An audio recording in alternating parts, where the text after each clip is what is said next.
네, 오늘 말씀의 제목은 고난의 터널을 어떻게 지나갈 것인가, 고난의 터널을 어떻게 지나갈 것인가 라는 제목으로 오늘 욥기서 말씀을 같이 나누도록 하겠습니다. 여러분, 우리가 삶을 살면서 이렇게 고통의 시간, 이 고통의 터널을 보낼 때가 있습니다. 어떤 분에게는 그 고통의 터널이 과거형일 수도 있겠고요. 어떤 분들에게는 지금 보내고 있는 이 현재의 시간이 고통의 터널일 수도 있을 거고요. 또 우리가 맞이할 미래에 우리는 고통의 터널과 같은 그런 시간을 마주할 수 있습니다. 그러나 하나님께서는 우리에게 고통을 주시고 그러한 시험을 주실 때 그러한 시험을 능히 이길 수 있다고 말하시고, 또 우리가 감당할 수 있을 만한 시험을 우리에게 주어주신다라고 말씀하셨습니다. 그리고 신자들의 고통은 지나가는 시간이라고 표현을 하셨습니다. 그러니까 우리가 하나님을 믿는 믿음이 있다면 비록 우리에게 고통의 터널의 시간이 주어졌다 할지라도 그 결과는 알 수 있는 것이고 믿을 수 있는 것입니다. 우리가 하나님을 온전히 믿는다면 그 고통의 터널의 시간을 지나가게 하시고, 그 수고의 시간을 지나가게 하시고, 그 터널을 다 지나간 후에 하나님께서 우리를 반겨주시며 그 수고의 눈물을 닦아주시고, 그 고난의 시련을, 그 시험을 이겨낸 것에 대하여 칭찬하시고 하나님께서 우리를 감싸주시고 맞아주시는 것입니다. 그래서 우리 신자들은 그런 고통의 시간을 보낼지라도 그 이후, 터널을 지나간 이후의 시간, 그 영광을 바라보며 살아가기 때문에 그 고통도 넉넉히 이겨낼 수 있는 것입니다. 그러나 우리가 그러한 고통의 시간을 보낼 때 그 고통스러움과 절망과 낙담의 시간을 보낼 때, 그 터널을 지나고 있을 때 우리는 어떤 마음으로, 어떤 행동으로, 어떻게 그 터널을 지나갈 것이냐 하는 중요한 문제를 가지게 됩니다. 오늘 우리가 계속 나가고 있는 욥도 이 고통의 터널, 고난의 터널을 지금 지나가고 있죠. 3장에서도 마찬가지입니다. 그런데 이 고난의 터널을 지나가면서 어떻게 지나갈 것인가 하는 문제에 있어서 오늘 욥은 그 고난의 시간에 조금 다소 인간적인 모습을 보이는 그런 말과 행동을 오늘 3장에서 보여주게 됩니다. 1절에 보면 그 후에 욥이 입을 열었다. 그 후에 욥이 입을 열었다라고 이렇게 시작을 열어가는데요. 그 후라는 것은 욥이 2장에 보면 욥의 친구들이 와서 7일 동안 이렇게 입을 함구하면서 욥의 그 악창이 나서 고통스러워하고 있는 그 모습 가운데 이렇게 위로하면서 그 시간을 보내지 않습니까? 그 시간을 보내면서 욥은 그 고난 속에 친구들의 위로를 보내는 그 7일간 동안 많은 생각을 한 거예요. 내가 도대체 왜 이런 고난을 당해야 하는 걸까? 내가 왜 이런 어려움을 마주하고, 내가 뭘 잘못했길래 이런 고통의 터널을 지나가야만 하는 걸까? 그런 고민을 많이 했던 것입니다. 그래서 그 고민이 차고차고 차다가 오늘 3절 시작에 그 후에 입을 이제 떼기 시작했다라는 거예요. 이 입을 뗐다라는 말이 사실 굉장히 중요한 의미를 지니고 있거든요.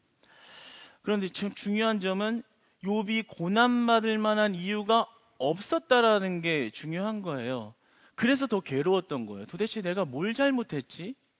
잘못한 게 없는데 나는 왜 이렇게 극심한 고난을 받아야 하는가? 그러면서 그런 생각이 머리끝까지 찬 다음에 입을 열어서 좀 인간적인 말, 한탄을 하는데 그 한탄이 조금 어떤 인간적인 면모를 많이 보여주는 그런 고백을 쭉 열거하는 것을 오늘 본문에서 보게 됩니다.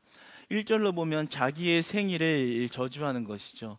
3장 1절부터 10절까지는 자기 생일을 저주하는 말을 하는 것을 보게 됩니다. 이 생일이란 말은 히브리어로 욤이라는 말로 날을 가리킵니다. 그러니까 자기의 날, 곧 생일을 저주한 것이죠. 그러면서 2절에 욥이 입을 열어서 가로되 말하면서 3절부터 9절까지 10절까지 쭉 한탄을 자기 생일을 저주하는, 자기의 날을 저주하는 말을 계속해서 열거하는데 굉장히 다양한 문학적인 표현으로 자기의 생일을 저주합니다. 그러니까 그 저주 속에서 욥 자신이 얼마나 고통스럽고 자신에게 닥친 그 재난과 재앙을 참 이겨내기 힘들어하는 그런 절망감을 엿볼 수가 있는 것이죠. 3절에 보면 나의 난날이 멸망하였더라면, 사내 아이를 베었다 하던 그 밤도 그러하였더라면, 완료형을 2번이나 쓰면서 과거의 분명한 사건, 자기가 태어났던 날을 부정하고 강하게 부정하는 것을 보게 됩니다. 그날이 없었으면, 내가 태어난 그날이 존재하지 않았으면 차라리 좋았겠더라. 그러니까 무슨 말이겠어요? 내 지금 현실의 삶이 얼마나 고통스러운지, 더 이상 이 고통을 당하기 싫다. 차라리 이전에 내가 태어난 날, 그날이 없었으면 내가 지금 이런 고난을 당하지는 않을 텐데.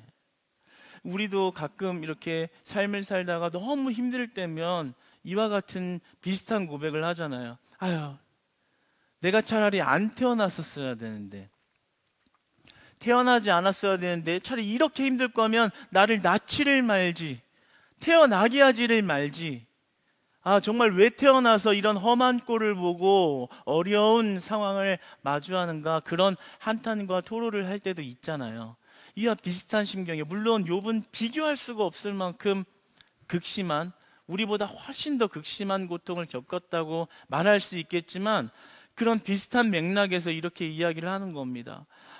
차라리 그날이 멸망하였더라면, 자기가 난 날이 없었더라면 이라면서 자기의 생일을 저주하는 것을 보게 됩니다.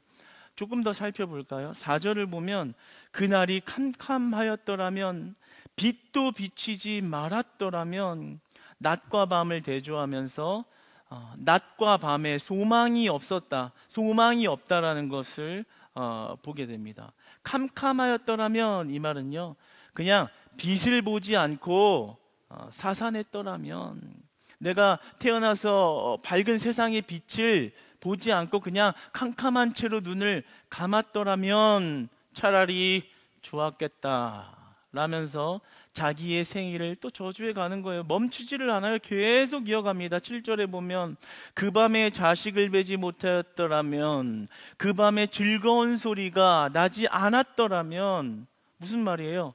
차라리 안 태어났었으면 좋았겠다라는 말을 다양한 문학적인 방법으로 표현을 하면서 자신의 고뇌와 절망감이 얼마나 심연 깊은 곳에 있는가를 드러내고 있는 것이죠.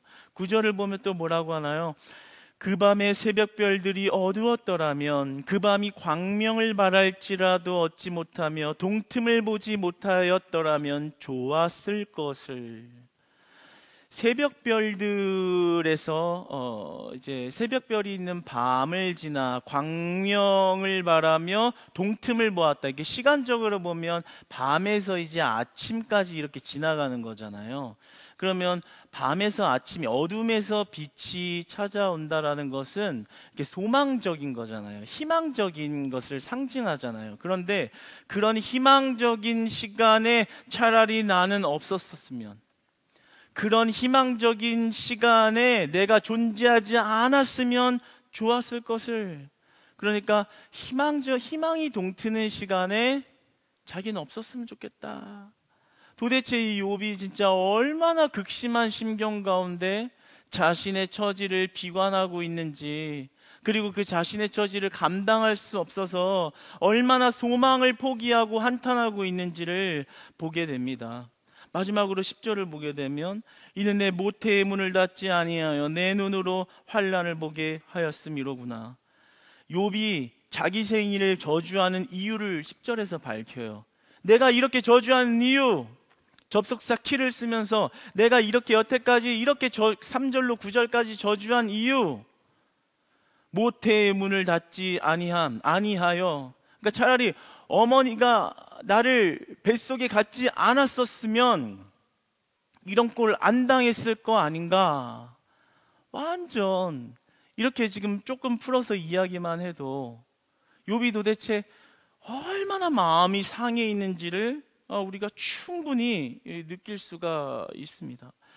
욥은 자신의 고통을 이렇게 고백하고 한탄하는데요, 자기가 당한 고난에 대한 이유를 밝히지를 못한 거예요. 나 이유가 없는데 내가 왜 이렇게까지 고난을 당해야 하는가?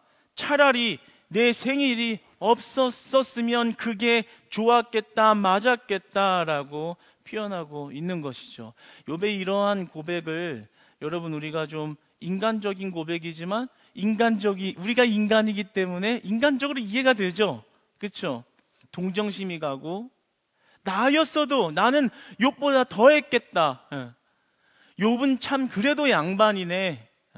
나 같으면 육두문자를 날리면서 호소했겠다, 어딘가에. 그럴 만한 상황이잖아요. 그러니까 이 욥이 이 지금 자신의 처지를 한탄하고 있는 것, 정말 재산을 잃고 사람을 잃고 자녀를 잃고 아내마저도 자신을 저주하고 자신의 몸까지 완전 망가져버린 그 현실의 상황이 얼마나 고통스러웠으면 이런 말을 할까? 그것은 오히려 현실적이고 정직한 고백 아닐까요? 그러니까 우리는 이런 욥의 고통스러움을 보면서 그 욥의 마음에 이해를 할 수 있고 동정표를 던질 수 있습니다. 인간적인 우리도 언제나 그런 고백을 할 수도 있는 것이죠. 그러나 욥은 그러한 인간적인 면이 이해가 가는 동시에 욥의 신앙의 단점과 한계점 또한 발견하게 됩니다. 자신이 고난의 이유를 발견하지 못했다고 해서 자기 생일을 저주해버리는 거예요. 이것은 신앙의 바른 태도는 아니겠죠. 내가 하나님 왜 고통당했는지는 모르겠습니다. 그러면서 자기의 생일을 저주해버린 거예요.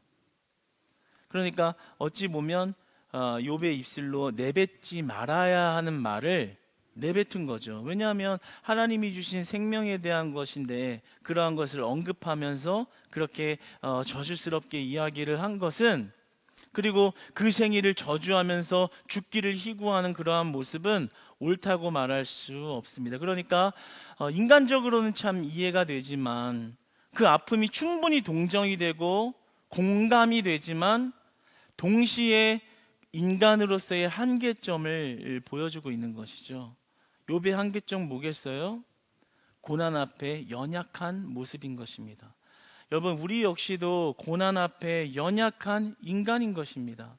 욥은요, 아내를 혼내기도 했고요, 하나님을 저주하는 그 아내를 혼내기도 했고요, 친구들한테 위로를 받았거든요.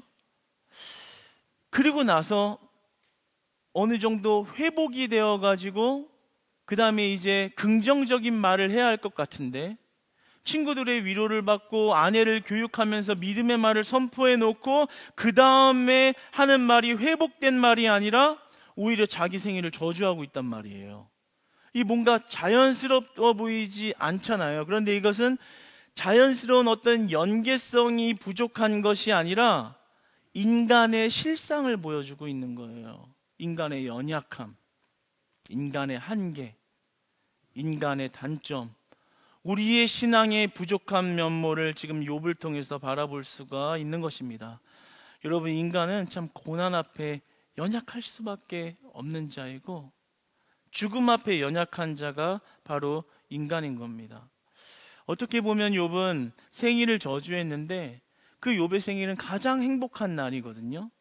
근데 그 가장 행복한 날을 가장 저주스러운 날로 바꾸어 말하는 그 인간의 가변과 가변성을 볼 수 있는 거예요. 그 당시 고대 사회에서는 이 어머니가 아들을 낳지 못하면 그 죄인 취급을 받던 시기였습니다.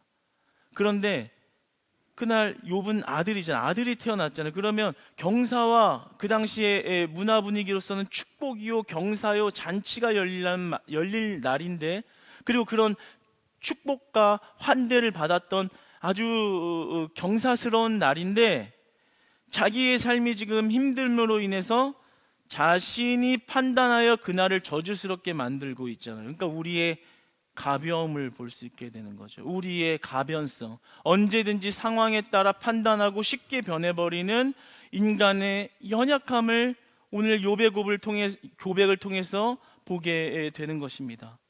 여러분, 우리가 삶에서 겪는 그 불행의 기준과 판단은요, 내가 하지 마시고 하나님께 미루시기를 부탁드립니다. 내가 왜 이런 고난을 당했을까? 맞아, 나는 왜 이런 고난을 당했지? 난 이 고난을 어떻게 해야 되지? 나는 정말 저주받은 사람이야. 정말 나는 불행한 사람이야. 불행한 날이 왜 내 앞에는 맨날 이렇게 있을까가 아니라요, 그 불행의 이유도 알 수 없고 원인도 알 수 없지만 하나님 그 불행의 기준과 불행에 관한 판단은 내가 하나님께 맡기겠습니다. 내 것이 아닙니다. 여러분, 자기 중심의 생각을 버리고 하나님 중심이 되도록 끝없이 향하고 끝없이 말하고 끝없이 믿음으로 밀어붙이시기를 축복합니다. 이해하지 못할 때 하나님을 바라보십시오. 이해하지 못하는 고난의 터널을 지날 때 하나님께 호소할 수 있는 믿음이 있으시기를 축복합니다. 잠언서 3장 5절의 말씀을 한번 보겠습니다. 시작. 너는 마음을 다하여 여호와를 신뢰하고 내 명철을 의지하지 말라. 너는 마음을 다하여 누구를 신뢰하라고요? 여호와를 신뢰하라고요. 네 명철, 네가 생각하는 판단, 네가 생각하는 불행의 기준, 네가 생각하는 행복의 기준, 네가 생각하는 삶의 완성도 의지하지 말고, 생각하지 말고, 섣부르게 판단하지 말고, 너희 마음을 다해서 신뢰해야 하는 것은 오직 여호와 한 분이시다. 여호와 한 분이시다. 여호와 한 분이시다. 그분이 너를 지키시고 그분이 너를 살리시고 그분이 너를 먹이신다고 하신 약속을 기억하라, 우리에게 말씀하시는 것입니다. 이사야서 26장 3절의 말씀을 한번 같이 읽어보겠습니다. 시작. 주께서 심지가 견고한 자를 평강하고 평강하도록 지키시리니 이는 그가 주를 신뢰함이니이다. 아멘. 주께서 심지가 견고한 자를, 그러니까 마음이 견고한 자를, 하나님을 굳게 잡고 있는 마음이 견고한 자를 어떻게 하신다고요? 평강하고 평강하도록 지키시리니 그가 주를 신뢰함이니이다. 어떤 어려움 가운데서 하나님을 신뢰하기를 놓지 않고 그 심지가 견고한 마음으로 하나님을 붙들고 있으면 하나님이 그를 평강하고 평강하도록 지키신다라고 말씀하십니다. 사랑하는 여러분, 우리가 어려움 가운데요, 섣부른 판단과 섣부른 언행과 섣부른 결단을 내리지 마시고 어려움 가운데 하나님을 신뢰하시기를 축복합니다. 하나님을 신뢰하시되 끝까지 신뢰하기를 축복합니다. 그 어둠의 터널을 다 지날 때까지, 그 어둠의 터널을 지나서 그 빛을 볼 때까지 하나님을 신뢰하시기를 축복합니다. 여러분의 고난을 속단하여서 섣부르게 판단하고 부정적으로 말하면 안 됩니다. 우리는 부정 언어에 예민하고 부정 언어를 절제해야 합니다. 여러분, 욥의 부정어의 시작을 보세요. 욥이 입을 열어 가로되 하면서 부정적인 말을 시작하니까 같은 말, 생일을 저주하는 말을 요랬다 저랬다 끊이지 않고 계속 말하는 것을 보게 되잖아요. 부정어가 시작되면 그 부정어는 지속성을 갖고 있고, 그리고 그 부정은 부정을 낳게 되는 것입니다. 그리고 그 개인적인 부정어는 공동체의 부정어로 확산되어져 가는 것입니다.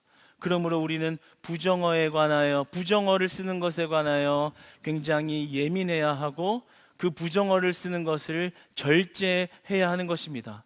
여러분, 여러분의 입술에서 부정의 언어가 떠나가는 은혜의 길을 축복합니다.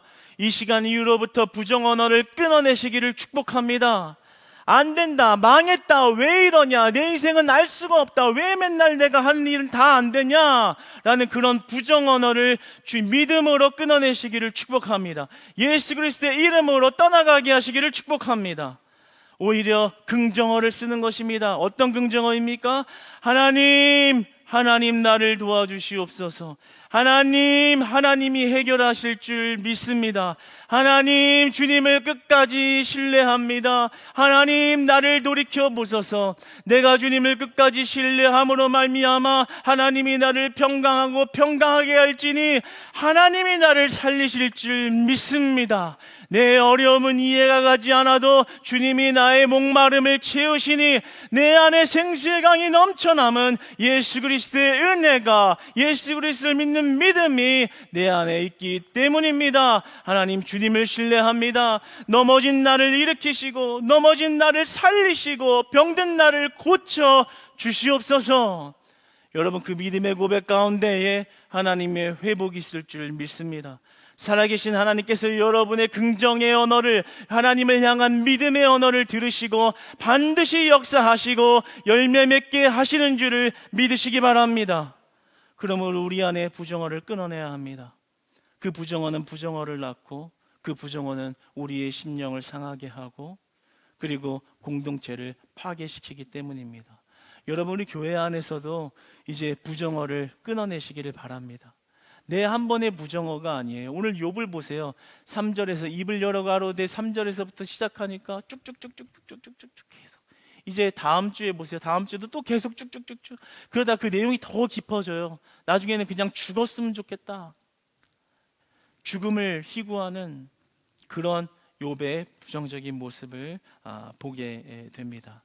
여러분, 그러나 우리가 공동체 안에서 개인의 입술의 고백에 부정어가 끊어지면, 부정어가 끊어지면 공동체가 살아날 줄 믿습니다. 개인의 신앙이 살아날 줄 믿습니다. 예수 그리스도를 찬양하는 찬양의 향내와 찬양의 고백이 이전에 넘치기를 소망합니다. 에베소서 4장 29절의 말씀을 읽어보겠습니다. 시작. 무릇 더러운 말은 너 입 밖에도 내지 말고 오직 덕을 세우는데 소용되는 대로 선한 말을 하여 듣는 자들에게 은혜를 끼치게 하라. 여러분의 어려움 가운데 부정어가 튀어나오려고 하는 순간 예수 그리스도의 은혜를 붙잡고 십자가의 은혜를 붙잡고 주님께 호소하는 언어로 바꾸시기를 소망합니다.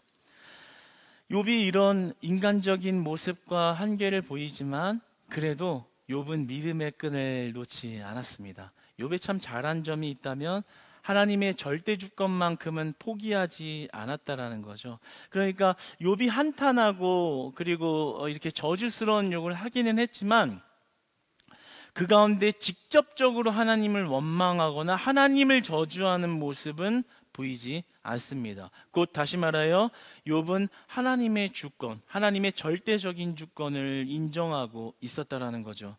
예수 그리스도의 고백을 보게 됩니다. 우리 예수님이 십자가 앞에서 이렇게 고백을 하죠. 나의 하나님, 나를 어찌 버리셨나이까? 나를 어찌 버리셨나이까? 한탄이고 원망이고 그리고 좌절감을 드러내는 고백입니다. 어찌 나를 버리셨나이까? 나에게 소망이 없게 하셨습니까? 라는 그런 원망 어린 말을 고백을 하는 예수님을 보게 되지만 그 앞에 뭐라고 고백하고 있나요? 나의 하나님, 나의 하나님. 하나님이 주권의 영역 안에 있는 것을 보게 됩니다. 하나님이 주권을 인정하고 있는 거예요. 하나님, 나의 하나님, 나의 아버지 어찌 그렇게 하셨어요?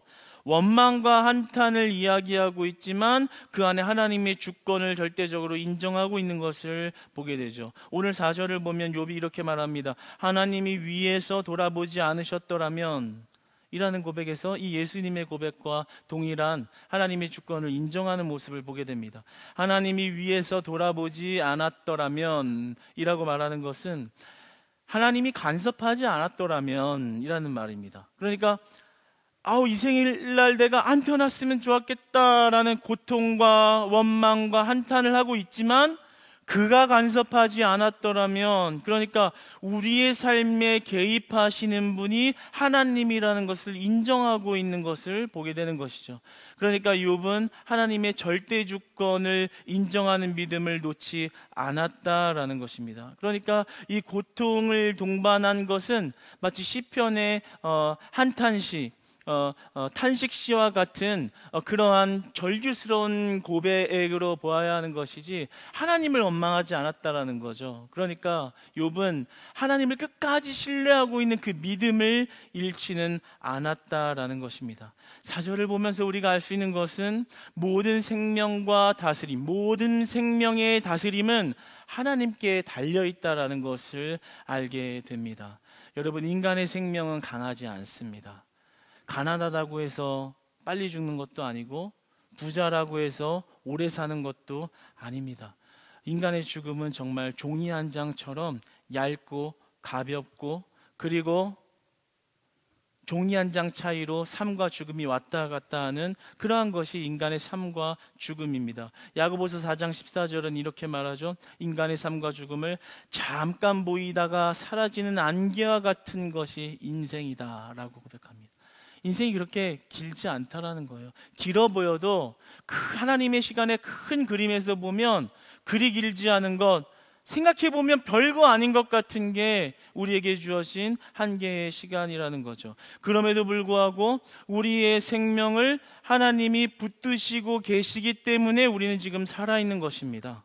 상한 갈대를 꺾지 않으시는 이유가 있다면 그 이유는 하나님께 있는 것입니다. 내가 살아있는 이유, 내가 살아서 어떤 불행이나 고통을 겪는 이유, 그 이유는 내가 알 수 없지만 그러한 상황을 허락하신 것은 하나님이라는 겁니다. 그러니까 우리가 고통의 터널을 지나가고 있을 때 왜 내가 고통의 터널을 지나가고 있지? 그 이유를 밝히지 못하면 내 인생을 원망하고 인생을 한탄하는 오늘 욥의 인간적인 모습의 신앙을 가지고 터널을 지나가는 것이 아니라, 고통의 터널을 지나갈 때는 그 고통의 이유를 알 수 없지만 그 이유를 밝혀내려는 것이 아니라 어떠한 상황에서도 하나님의 절대 주권을 믿는 것입니다. 하나님의 절대 주권을 끝까지 믿는 것입니다. 그러므로 여러분, 고난 속에서 하나님을 원망하지 마십시오. 도리어 하나님의 도우심을 구하십시오. 하나님을 끝까지 신뢰하는 것입니다. 원망의 말을 멈추십시오. 그리고 주님의 도우심을 구하십시오. 그러면 주님은 안식을 주시고 평안을 주시고 그 터널을 지나갈 수 있는 해결책을 주실 줄 믿습니다. 여러분, 그러니까 그 어둠의 터널을 지나가게 하시는 하나님의 능력을 덧입어야 하는 것입니다. 우리가 고통의 터널을 지날 때 이해하기 원하고 납득하기 원하고 설득되어지기 원하는 것이 아니라 이해되지 않지만 하나님을 바라보기를 원합니다. 하나님은 그 상황 가운데 하나님을 바라봐 주기를 원하고 계십니다. 시편 71편 20절을 한번 같이 보겠습니다. 시작. 우리에게 여러 가지 심한 고난을 보이신 주께서 우리를 다시 살리시며 땅 깊은 곳에서 다시 이끌어 올리시리이다. 땅 깊은 곳에서, 죽음의 상황에서, 죽음과 같은 상황에서 우리를 건지시는 이가 하나님이시여, 여호와 하나님이시여, 여호와 하나님 한 분이라는 것입니다. 심한 고난을 우리 삶에 보였어도, 심한 고난을 당하게 하였어도, 땅 깊은 곳까지 꺼지는 절망스러운 상황에 치달았다 할지라도 그곳에서 다시 이끌어 올리시리이다. 그곳에서 다시 이끌어 올리시리이다. 여러분, 이해되지 않는 고난의 터널을 지나갈 때 저주나 원망을 넘어서서 하나님을 끝까지 신뢰하는 믿음 가지시기를 축복합니다. 하나님은 절대로 우리를 포기하지 않으십니다. 여러분, 혹시나 여러분들이 고통스러운 터널을 마주하게 된다면 이제는 우리가 마지막에 읽은 말씀처럼 우리를 땅 끝에서, 죽음의 상황 가운데서 다시 일으키실 리가 하나님이라는 것을 믿으시기 바랍니다. 그 믿음 잃지 않고요, 그 터널 지나가는 겁니다. 왜 그 터널에 몰아넣었냐고 하나님을 원망하고 하나님을 저주하고 내 인생을 비관하고 부정적인 언어를 날마다 털어놓으면서 옆 사람을 괴롭게 하고 가정을 괴롭게 하고 교회의 사랑스러운 성도들을 괴롭게 하는 게 아니라요, 그 모든 어려움을 하나님께 미루는 것입니다. 하나님 이해할 수 없는데 이거 하나님이 주셨잖아요. 그러면 하나님이 도와주세요. 하나님이 해결해 주세요. 나는 여호와 하나님 한 분만 믿습니다. 나는 이 상황을 해석할 수가 없네요. 정말 신앙생활 잘하면서 자라난 거 그거 하나밖에 없는데 내가 뭘 얼마나 잘못했다고 이런 어려운 터널을 지나가게 하십니까? 그러나 하나님, 나 끝까지 하나님 믿겠습니다. 끝까지 하나님 신뢰하겠습니다. 땅끝에서 일으키실 리가 하나님이라는 것, 그거 하나 믿겠습니다. 하나님이 반드시 그 터널을 지나가게 하신다고 우리에게 약속하셨습니다. 여러분, 정말 앞이 보이지 않는 어두운 터널이 우리의 삶에 도래했을 때 정말 욥과 같은 고백을 하고 싶은, 욥과 같은 고백을 할 수밖에 없는 그런 상황에 처해 있을지라도 우리가 하나님을 끝까지 붙잡는 믿음 잃지 않을 때 여러분에게 안식 주시고 평안 주시고 회복 주시는 그 하나님과 날마다 동행하시며 영적 승리를 거둬가시는, 그리고 여러분의 삶 속에 최종적 승리로 말미암아 그 터널을 지나 하나님의 품 안에 안기시는 놀라운 은혜의 삶이 되시기를 주님 안에서 축복합니다.